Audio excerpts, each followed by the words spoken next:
नागा अर्जुन को भारत का आइंस्टाइन कहा जाता है क्योंकि नागा अर्जुन ने एक शून्यवाद फिलॉसफी दी थी और इस शून्यवाद फिलॉसफी की तुलना जो है अल्बर्ट आइंस्टाइन के सापेक्ष सिद्धांत से की जाती है। जो शून्यवाद फिलॉसफी है उसमें समय को शून्य माना है, इसलिए शून्य में इतनी पावर होती है कि हम सब की उत्पत्ति जो है ये शून्य से हुई है और हम सब जो हैं एक दिन शून्य में ही विलीन हो जाएंगे। और हम सब जो है शून्य को हम जान नहीं सकते, ना ही उसे देख सकते हैं, क्योंकि हम शून्य में ही रहते हैं। जिस प्रकार समझना कि हम कार के अंदर बैठे हैं तो हम कार को नहीं देख सकते। अगर हमें कार को देखना है तो हमें कार के बाहर निकलना होगा। उसी प्रकार से हमें शून्य को जानना है या शून्य को समझना है तो शून्य के बाहर निकलना होगा।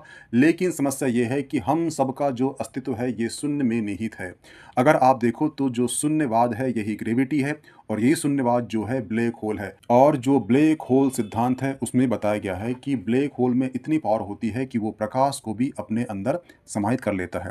कहने का मतलब वही है जो शून्यवाद में कहा गया था कि हर वस्तु की उत्पत्ति शून्य से हुई है और हर वस्तु जो है शून्य में ही एक दिन विलीन हो जाएगी। उसी प्रकार से हर चीज की उत्पत्ति ब्लैक होल से हुई है और एक दिन ब्लैक होल में ही हम विलीन हो जाएंगे। आप समझ पा रहे हो कि नागा अर्जुन ने 6th सेंचुरी बीसी के आसपास ही शून्यवाद फिलॉसफी दे दी थी। अगर आप ध्यान से देखो तो जो वर्तमान में जितनी भी सिद्धांत की उत्पत्ति हुई है ये भारतीय ग्रंथों में, भारतीय ऋषिमुनियों ने, भारतीय फिलोसफर ने बहुत पहले ही दे चुके हैं। इसलिए कहा जाता है कि जो भारतीय धार्मिक ग्रंथ है ये ज्ञान के भंडार हैं।